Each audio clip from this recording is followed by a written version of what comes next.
Well, hello, friends. Rebecca here, your friendly neighborhood dragon librarian from Farmington Community Library, and I'm here with a brand new dragon to introduce to you today. This is Mir Galad. You can call him Mir for short, and I was so lucky to be gifted his egg from a wonderful friend and coworker for my birthday. So he finally hatched. My friend went all the way to Zanzibar to get this egg. He finally hatched, and now we have a brand new dragon for these videos going forward. So you may be seeing him in some upcoming videos, which will be nice. But the other reason I'm here, obviously, is to talk not just about dragons, but about books. So today is the last day of May, which means I get to squeeze in one more book that is celebrating Asian American and Pacific Islander Heritage Month. So this is a book that is historical fiction, so if you really are interested in historical fiction, you will probably love this. And even if you're not interested in historical fiction, I think that this book is really engaging and fun, even if you don't really know much about the time period or about, what is going on at this time in place. So what is this book?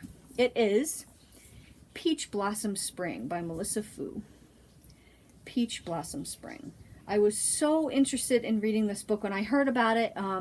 It has been getting a lot of really good publicity and a lot of really good reviews, and I read it and I can absolutely understand why. It's a phenomenal book.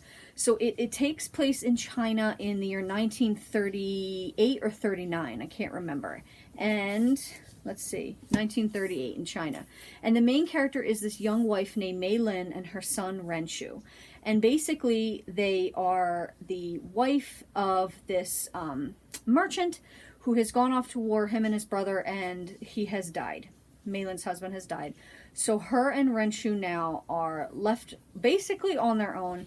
They are fleeing Japan in the Japanese invasion of China, and so they are moving from city to city in haste, trying to escape war and military invasion. And they are accompanied sometimes, not all the time, by her brother-in-law and his wife. She does, as much as she tries, she does not get along with her brother-in-law's wife, who's very haughty and just kind of thinks she's better than Mei Lin.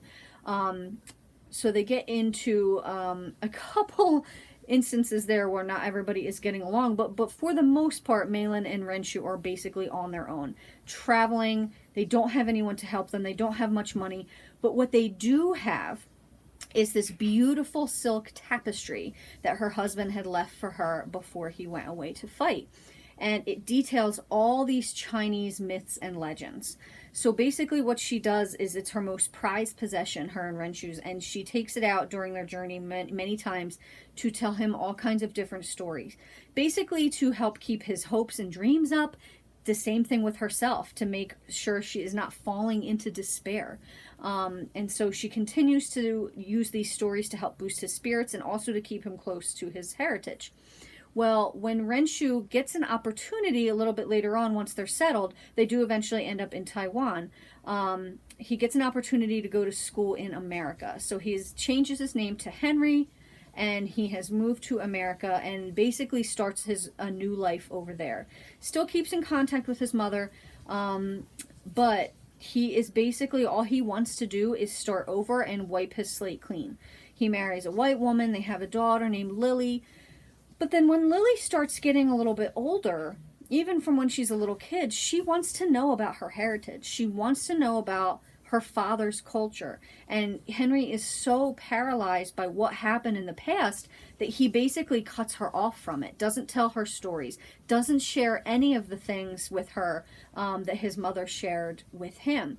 And it's a really interesting sort of just dynamic here, where he has this whole, fraught history, but yet with all these stories and beauty in them as well, that he just does not feel that he can share with Lily. He does not want to go through it again. And also he doesn't feel that it's safe, because even though it's a couple decades later, there is the Red Scare in America, and people are very suspicious of China and of communism. So even for his family's safety, he feels like it's not safe to talk about this stuff. But Lily is persistent. She just wants to know more about her heritage. So this story is so amazing. It's, like I said, it's historical fiction. So you're learning about all kinds of stuff that happened in China right after you know, right in the beginning of the 40s, the late 30s, early 40s. So many things that happened there I had no idea about. It was really interesting learning about it. It was so harrowing to follow Mei Lin and her son, you know, Renshu, who then becomes Henry, on this journey. And just all she wants is her son to be safe and happy. And he does get that, but at the cost of, you know, basically cutting ties with his culture and identity, which raises the question, where is home? If you're a person of two cultures, where is home for you? And it's just such a fantastic story. If you really like, and like I said, you don't have to like historical fiction to enjoy this book. It's just a really fantastic story. I learned so much about this time period, about China, that I didn't know about. I feel that I am all the better for having read this, which is a really great feeling to have when you finish a book, that you feel like you come out of it as a better person, a more learned person, a more empathetic person. And I definitely feel like I came out of the story with that. So, highly recommend it. Beautiful story. Peach Blossom Spring.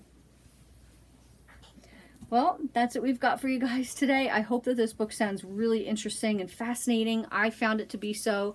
If so, please feel free to check it out from Farmington Community Library. And also, please give this video a like. We really appreciate it. Have a great day, friends.